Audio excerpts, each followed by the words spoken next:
નમસ્કાર. આજે આપણે ભારતના ઇતિહાસના એક અગત્યના સમયગાળા પર વાત કરવાના છીએ.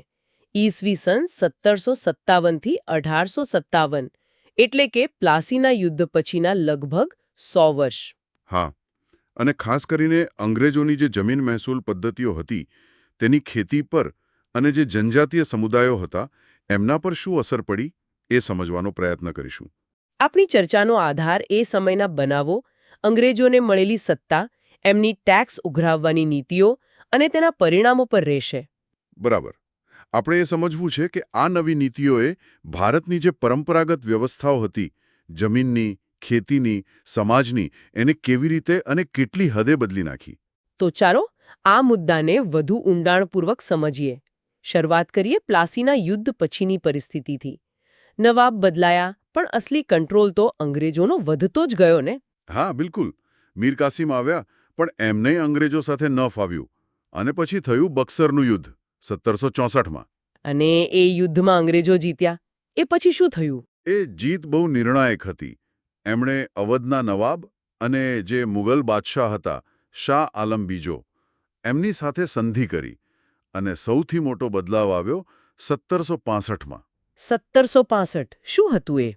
કંપનીને બંગાળ, બિહાર અને ઓડિશામાંથી મહેસૂલ ઉઘરાવવાનો અધિકાર મળ્યો, જેને દીવાની સત્તા કહેવાય છે. ઓહ, એટલે કે ટેક્સ કલેક્શનનો પાવર સીધો કંપનીના હાથમાં. બરાબર.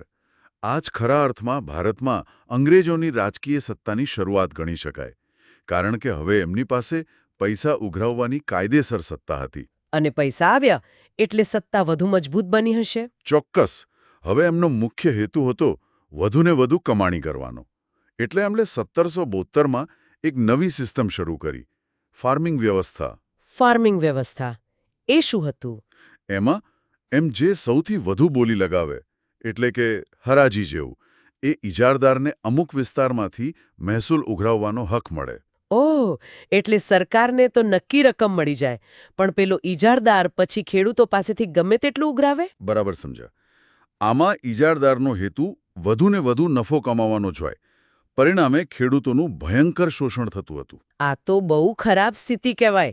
કઈ સુધારો ન આવ્યો આમાં? આ શોષણ એટલું વધી ગયું કે પછી ગવર્નર જનરલ કોર્નવાલિસને લાગ્યું કે આમ નહીં ચાલે. એટલે એમણે 1793માં એક નવી વ્યવસ્થા લાગુ કરી, કાયમી જમાબંધી. કાયમી જમાબંધી? એના નામ પરથી લાગે છે કે કંઈક સ્થાયી વ્યવસ્થા હશે. હા, વિચાર તો એવો જ હતો. આ વ્યવસ્થા મુખ્યત્વે બંગાળ, બિહાર, ઓડિશામાં લાગુ થઈ. આમાં જમીનદારને જ જમીનનો માલિક બનાવી દીધો. ખેડૂતને નહીં, જમીનદારને. હા, જમીનદાર માલિક અને સરકારનો એજન્ટ. એનું કામ ખેડૂતો પાસેથી મહેસૂલ ઉઘરાવીને સરકારમાં જમા કરાવવાનું. અને એમાં જમીનદારને શું મળે? નક્કી એવું થયું કે કુલ મહેસૂલના 10 ભાગ પાડવાના, 9 ભાગ સરકારના અને 1 ભાગ જમીનદારનો.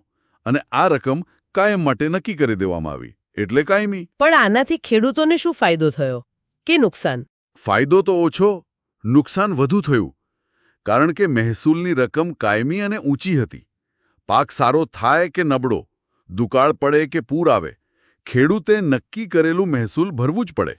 અને જો ન ભરી શકે તો? તો જમીનદાર એની જમીન જપ્ત કરી લે. જમીનદારો પણ ખેડૂતો પર જુલુમ કરીને મહેસૂલ વસૂલતા. આનાથી જમીનદારો વધુ મજબૂત થયા, પણ ખેડૂતો પાયમાલ થઈ ગયા. એટલે જે બંગાળ અન્નનો ભંડાર ગણાતું હતું એની હાલત ખરાબ ખરી ગઈ. બહુ જ ખરાબ. બંગાળ ખરેખર કંગાળ બન્યું. ઘણા ખેડૂતોએ તો વિદ્રોહ પણ કર્યા આ વ્યવસ્થા સામે. મૂળભૂત રીતે આ વ્યવસ્થા જમીનદારો અને સરકારના પક્ષમાં હતી, ખેડૂતોના નહીં. એટલે આ પ્રયોગ સફળ ન ગણાય ખેડૂતોના દૃષ્ટિકોણથી તો નહીં જ. તો પછી બીજા વિસ્તારોમાં કંઈ અલગ કર્યું અંગ્રેજોએ? હા, કારણ કે કાયમી જમાબંધીની નિષ્ફળતા દેખાઈ રહી હતી. એટલે દક્ષિણ અને પશ્ચિમ ભારતમાં, ખાસ કરીને મુંબઈ અને મદ્રાસ પ્રાંતમાં એક નવી પદ્ધતિ આવી 1820ની આસપાસ. કઈ પદ્ધતિ? રૈયતવારી પદ્ધતિ. આના પ્રણેતા હતા થોમસ મુનરો, જે ત્યારે મદ્રાસના ગવર્નર હતા. રૈયતવારી. રૈયત એટલે ખેડૂત. બરાબર. આ સિસ્ટમમાં સિદ્ધાંત એ હતો કે જમીન ખેડનાર એટલે કે રૈયત એ જ સીધો જમીનનો માલિક, અને એણે સીધું સરકારને મહેસૂલ ચૂકવવાનું, વચ્ચે કોઈ જમીનદાર નહીં. આ તો સારું કહેવાય ને, ખેડૂત સીધો માલિક. હા, કાગળ પર તો સારું લાગે, પણ અહીં પણ સમસ્યાઓ હતી. એક તો મહેસૂલનો દર બહુ જ ઊંચો રાખવામાં આવ્યો હતો. ઓહ. બીજું, સરકારને હક હતો કે એ ગમે ત્યારે મહેસૂલ વધારી શકે. અને ત્રીજું, જે કાયમી જમાબંધી જેવી જ સમસ્યા હતી. પાક નિષ્ફળ જાય તો પણ મહેસૂલ તો ભરવું જ પડે. એટલે ખેડૂત પર બોજો તો રહેતો જ હતો. ચોક્કસ. ઘણા કિસ્સામાં તો ખેડૂતો મહેસૂલ ભરવા માટે શાહુકારો પાસેથી ઊંચા વ્યાજે પૈસા લેતા અને દેવાના ચક્કરમાં ફસાઈ જતા. તો આ બે મુખ્ય પદ્ધતિઓ થઈ, કાયમી જમાબંધી અને રૈયતવારી. કોઈ ત્રીજી પણ હતી? હા, ત્રીજી મુખ્ય પદ્ધતિ હતી મહાલવારી. આ 1822માં હોલ્ટ મેકેન્ઝી નામના અંગ્રેજ અધિકારીએ દાખલ કરી. ખાસ કરીને ઉત્તર-પશ્ચિમ પ્રાંત એટલે કે આજના ઉત્તર પ્રદેશનો મોટો ભાગ અને મધ્ય ભારતના કેટલાક વિસ્તારોમાં. મહાલવારી. મહાલ એટલે શું? મહાલ એટલે ગામ અથવા ગામનો સમૂહ. આ પદ્ધતિમાં આખા ગામને એટલે કે મહાલને એક એકમ ગણવામાં આવતું હતું. ઓહ, એટલે વ્યક્તિગત ખેડૂતને બદલે આખું ગામ. હા, આખા ગામની જમીનનું સર્વેક્ષણ કરવામાં આવતું, એની ઉત્પાદન ક્ષમતા અને આવકનો અંદાજ લગાવવામાં આવતો અને એના આધારે આખા મહાલ માટે કુલ મહેસૂલ નક્કી થતું. અને એ ઉઘરાવવાનું કામ કોણ કરતું? એની જવાબદારી ગામના મુખીને સોંપવામાં આવતી. મુખી બધા ખેડૂતો પાસેથી મહેસૂલ ઉઘરાવીને સરકારમાં જમા કરાવે. આમાં શું ફાયદા ગેરફાયદા હતા? આમાં પણ મહેસૂલનો દર સમયાંતરે બદલાઈ શકતો હતો અને ઘણીવાર એ પણ ઊંચો રહેતો. વળી જો કોઈ ખેડૂત મહેસૂલ ન ભરી શકે તો આખા ગામ પર બોજો આવતો. એટલે ત્રણેય પદ્ધતિઓમાં ખેડૂતોની હાલત તો ક્યાંક ને ક્યાંક દબાણ હેઠળ જ રહી. અહીં રસપ્રદ બાબત એ છે કે ભલે આ ત્રણેય પદ્ધતિઓ કાયમી જમાબંધી, રૈયતવારી, મહાલવારી અલગ અલગ લાગતી હોય, પણ ત્રણેયનું પરિણામ લગભગ સરખું આવ્યું. ભારતની જે સદીઓ જૂની પોતાની રીતે ચાલતી ગામડાની જમીન વ્યવસ્થા હતી એ મૂળભૂત રીતે ભાંગી પડી. અને આ બધાનો મુખ્ય ઉદ્દેશ શું હશો અંગ્રેજો માટે? ફક્ત મહેસૂલ ઉઘરાવવું? મહેસૂલ તો હતું જ, પણ સાથે સાથે બીજો એક મોટો ઉદ્દેશ હતો. ઇંગ્લેન્ડ અને યુરોપના બજારો માટે ભારતમાંથી કાચો માલ મેળવવો. આને કહેવાય ખેતીનું વ્યાપારીકરણ. ખેતીનું વ્યાપારીકરણ મતલબ કે ખેતી ફક્ત સ્થાનિક જરૂરિયાત માટે નહીં, પણ બજારમાં વેચીને નફો કમાવા માટે કરવી. અંગ્રેજો ઈચ્છતા હતા કે ભારતીય ખેડૂતો એવા પાક ઉગાડે જેની ઇંગ્લેન્ડના કારખાનાઓને જરૂર હોય. કયા પાકોની માંગ હતી મુખ્યત્વે? મુખ્યત્વે ગળી, કપાસ, કાચું રેશમ, અફીણ અને મરી. આ બધા પાકોની યુરોપમાં બહુ માંગ હતી. અને ખેડૂતો આ પાક ઉગાડવા તૈયાર હતા? હંમેશા નહીં. ઘણીવાર ખેડૂતોને મજબૂર કરવામાં આવતા. કંપની પોતાની રાજકીય તાકાતનો ઉપયોગ કરીને આ પાક ખેડૂતો પાસેથી સાવ સસ્તા ભાવે ખરીદતી. એ કેવી રીતે? એક રીત હતી ધિરાણની. ખેડૂતોને પાક ઉગાડવા માટે પહેલા લોન આપવામાં આવતી, ઘણીવાર નીચા વ્યાજે લલચાવીને. પછી જ્યારે પાક તૈયાર થાય ત્યારે એમને એ પાક કંપનીને જ નક્કી કરેલા નીચા ભાવે વેચવો પડતો. ખેડૂત દેવાદાર બની જતો અને કંપનીના ચક્કરમાં ફસાઈ જતો. આ તો શોષણ જ કહેવાય. ગળીના વાવેતરમાં આવું બહુ થતું એમ સાંભળ્યું છે. હા, ગળીનું વાવેતર એનું ઉત્તમ ઉદાહરણ છે. ગળીનો ઉપયોગ કાપડ રંગવા માટે થતો અને એની યુરોપમાં જબરદસ્ત માંગ હતી. અંગ્રેજો ભારતમાં, ખાસ કરીને બંગાળ અને બિહારમાં ખેડૂતો પાસે ફરજિયાત ગળી ઉગાડાવતા. એમાં કઈ રીતે કામ થતું? બે મુખ્ય પ્રથાઓ હતી, નિજ અને રૈયતી. નિજ અને રૈયતી. શું ફરક હતો બંનેમાં? નિજ પ્રથામાં ગળીના ઉત્પાદકો પોતે જમીન ખરીદીને કે ભાડે રાખીને પોતાના હળ, બળદ અને મજૂરો રાખીને ખેતી કરતા. પણ આમાં મુશ્કેલીઓ હતી. ગળી માટે ફળદ્રુપ જમીન જોઈતી, જે સહેલાઈથી ન મળે. મોટા પાયા હળબળદની જરૂર પડે વગેરે. અને રૈયતી પ્રથા? રૈયતી પ્રથા વધુ પ્રચલિત હતી. આમાં ઉત્પાદકો, જેમને પ્લાન્ટર કહેતા, ખેડૂતો રૈયત સાથે કરાર કરતા. ખેડૂત પોતાની જમીનના અમુક ભાગ પર ફરજિયાત ગળી ઉગાડે અને એ પાક પ્લાન્ટરને અગાઉથી નક્કી કરેલા ખૂબ જ નીચા ભાવે વેચી દે. અને એના માટે ખેડૂતને લોન મળતી. હા, પ્લાન્ટર ખેડૂતને વાવેતર માટે ખૂબ નીચા વ્યાજે લોન આપતો. પણ ચક્કર એવું હતું કે ભાવ એટલા નીચા રખાતા કે ખેડૂત ક્યારેય લોન પૂરી ચૂકવી જ ન શકે. એ પેઢી દર પેઢી ગળી ઉગાડવા બંધાયેલો રહેતો. એટલે એકવાર કરાર કર્યો એટલે ફસાયો જ સમજો. બરાબર. અને જો કોઈ ખેડૂત ના પાડે તો એના પર અત્યાચાર થતો. મારવામાં આવતો, એના પાક બાળી દેવામાં આવતા, ઢોર ઢાંખર ઉપાડી જવામાં આવતા, હિસાબોમાં પણ ગોટાળા કરવામાં આવતા. કંપનીના અધિકારીઓ અને પ્લાન્ટરો મળેલા હતા, એટલે ખેડૂતની કોઈ ફરિયાદ સંભળાતી નહોતી. આ તો ભયાનક સ્થિતિ હતી. આનો કોઈ વિરોધ ન થયો? થયો, ચોક્કસ થયો. આ અસંતોષ એટલો બધો વધી ગયો કે 1859-60માં બંગાળમાં હજારો ખેડૂતોએ ગળી ઉગાડવાની ના પાડી દીધી અને પ્લાન્ટરો સામે બળવો કર્યો. આ ગળીના રમખાણો તરીકે ઓળખાય છે. અચ્છા, અને કપાસનું શું? એની પણ માંગ હતી ને? હા, ઇંગ્લેન્ડના કાપડ ઉદ્યોગ માટે કપાસ મુખ્ય કાચો માલ હતો. અમેરિકન ગૃહયુદ્ધ વખતે જ્યારે ત્યાંથી કપાસ આવતો બંધ થયો, ત્યારે અંગ્રેજોએ ભારતમાં, ખાસ કરીને ગુજરાત અને મહારાષ્ટ્રમાં કપાસનું ઉત્પાદન ખૂબ વધારાવ્યું. પણ અહીં પણ એ જ થયું. ખેડૂતોને ઊંચા ભાવની લાલચ આપી પછી ભાવ ગગડાવી દીધા અને ઘણા ખેડૂતો દેવાદાર બની પાયમાલ થયા. તો એકંદરે આ વેપારીકરણથી અંગ્રેજ વેપારીઓ, કંપની અને ઇંગ્લેન્ડના ઉદ્યોગો માલામાલ થયા. હા, જ્યારે ભારતીય ખેડૂત વધુને વધુ ગરીબ બનતો ગયો, ઘણા ખેડૂતો પોતાની જમીન ગુમાવીને ખેતમજૂર બની ગયા. આ આખી પ્રક્રિયાએ ભારતના ગ્રામીણ અર્થતંત્રને તોડી નાખ્યું. આ તો થઈ ખેડૂતોની વાત. પણ આપણે શરૂઆતમાં જનજાતિઓનો પણ ઉલ્લેખ કર્યો હતો. એમના પર શું અસર પડી આ સમયગાળામાં? એ પણ એક મહત્વનો મુદ્દો છે. અંગ્રેજો આવ્યા એ પહેલા ભારતમાં જુદા જુદા વિસ્તારોમાં, ખાસ કરીને જંગલો અને પહાડી પ્રદેશોમાં અનેક જનજાતિ સમુદાયો રહેતા હતા. એમની પોતાની અલગ જીવનશૈલી અને પરંપરાઓ હતી. કયા કયા મુખ્ય સમુદાયો હતા એ સમયે? ઘણા હતા. જેમ કે ઓડિશાના જંગલોમાં ખોંડ સમુદાય, ઝારખંડ અને આસપાસના વિસ્તારમાં સંથાલ અને મુંડા, આંધ્રમાં કોયા, મધ્ય ભારતમાં ગોંડ, ગુજરાત રાજસ્થાનમાં ભીલ, એમ અનેક સમુદાયો હતા. અને એમની જીવનશૈલી કેવી હતી? શું એ લોકો પણ ખેતી કરતા હતા?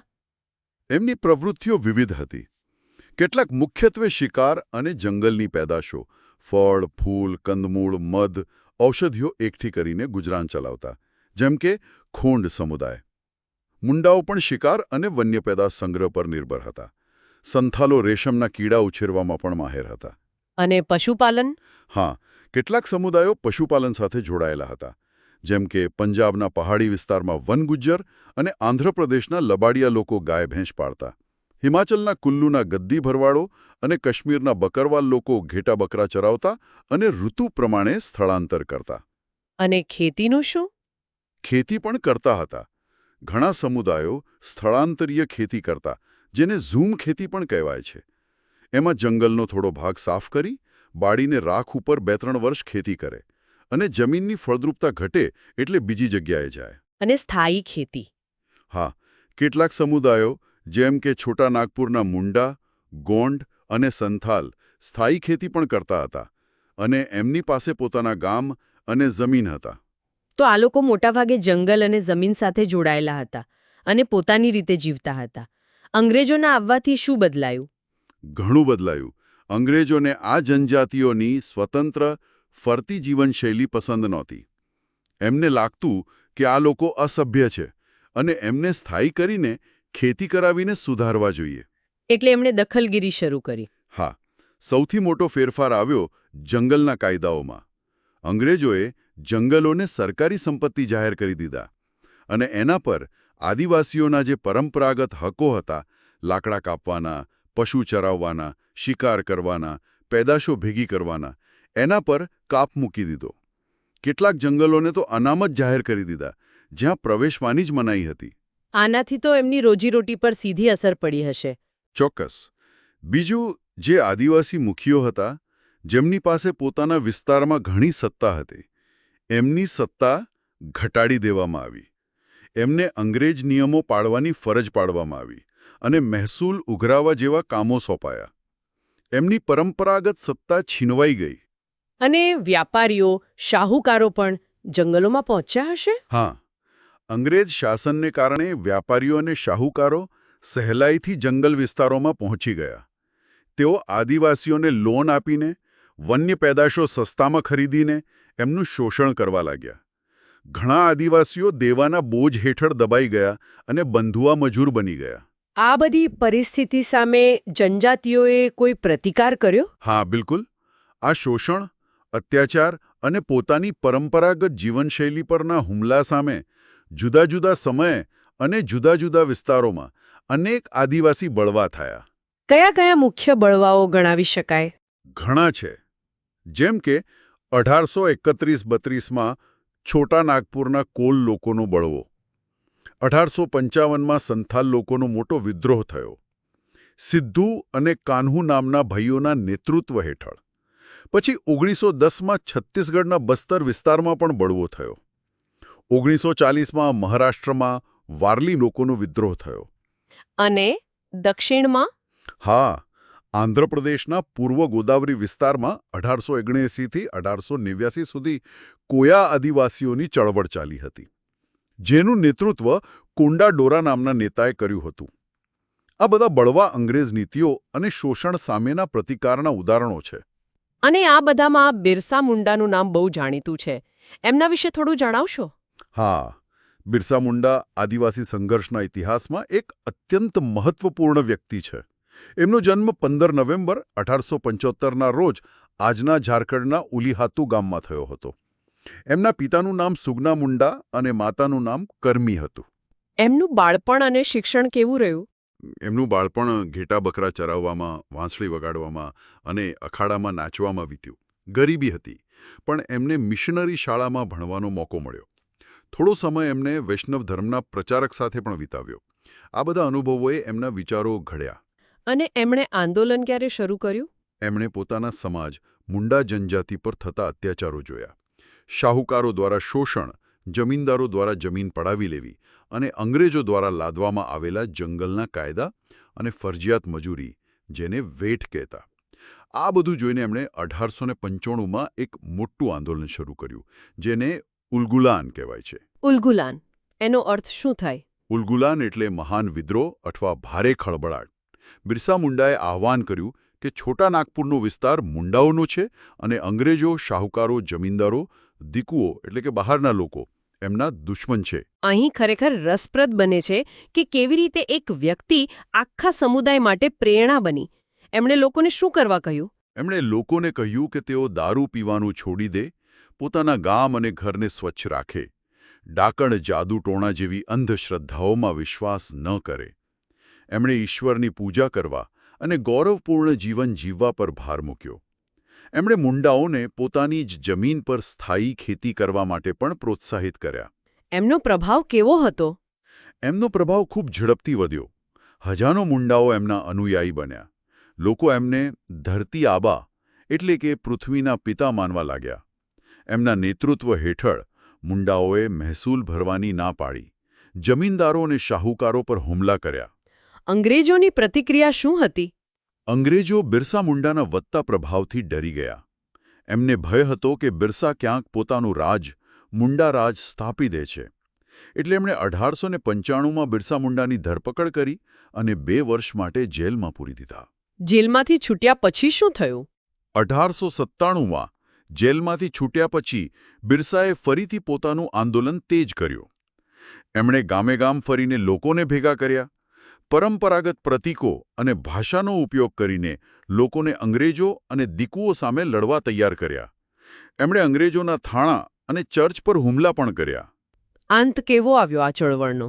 અંગ્રેજોએ આ વખતે બળપ્રયોગ કર્યો. 1900ની શરૂઆતમાં બિરસા મુંડા ફરીથી પકડાઈ ગયા અને જૂન 1900માં રાંચી જેલમાં જ કોલેરાને કારણે એમનું અવસાન થયું, માત્ર 25 વર્ષની ઉંમરે. આટલી નાની ઉંમરે? એમના અવસાન પછી આંદોલનનું શું થયું? એમના અવસાન પછી આંદોલન ધીમું પડી ગયું, પણ એ નિષ્ફળ ન ગયું. એના દબાણને કારણે અંગ્રેજ સરકારે આદિવાસીઓની જમીન સરળતાથી છીનવી ન શકાય એ માટે છોટા નાગપુર ટેનન્સી એક્ટ જેવો કાયદો બનાવ્યો. અને બિરસા મુંડા આજે પણ આદિવાસીઓના હક અને સ્વાભિમાન માટેના સંઘર્ષના પ્રતીક તરીકે જીવંત છે. ખરેખર આખી વાત સાંભળીને લાગે છે કે અંગ્રેજ શાસનના એ 100 વર્ષ ખેડૂતો અને જનજાતિઓ માટે ખૂબ જ મુશ્કેલી ભર્યા રહ્યા. હા, ટૂંકમાં કહીએ તો બ્રિટિશ મહેસૂલ નીતિઓ, પછી ભલે એ કાયમી જમાબંધી હોય, રૈયતવારી હોય કે મહાલવારી, અને ખેતીના વ્યાપારીકરણની નીતિ, આ બધાએ ભારતના ખેડૂતો અને જનજાતિ સમુદાયોનું ભારે શોષણ કર્યું. એમની જે પરંપરાગત આર્થિક અને સામાજિક વ્યવસ્થા હતી એને તોડી પાડવામાં આવી. અને આ બધું કોના ભોગે થયું? મુખ્યત્વે બ્રિટનના આર્થિક હિતોને પોષવા માટે. ભારત એક કાચા માલના સ્ત્રોત અને તૈયાર માલના બજાર તરીકે વિકસ્યું, જ્યારે અહીંના લોકોની હાલત કથળી. બરાબર. આ ઇતિહાસ જાણવો ખૂબ જરૂરી છે. અને અંતે એક વિચાર મૂકી શકાય, જે રીતે આ જમીન અને ખેતીની નીતિઓએ ભારતમાં લાંબા ગાળાના આર્થિક પડકારોનો, ગરીબીનો, દેવાદારીનો પાયો નાખ્યો, શું એના પડઘા આજે પણ આપણા ગામડાઓમાં, આપણી ખેતી વ્યવસ્થામાં ક્યાંક ને ક્યાંક સંભળાય છે? આ વિચારવા જેવો પ્રશ્ન છે. ભૂતકાળ વર્તમાનને કેવી રીતે અસર કરતો રહે છે એ સમજવું હંમેશા મહત્વનું હોય છે. ખૂબ સરસ ચર્ચા રહી. આભાર. આભાર.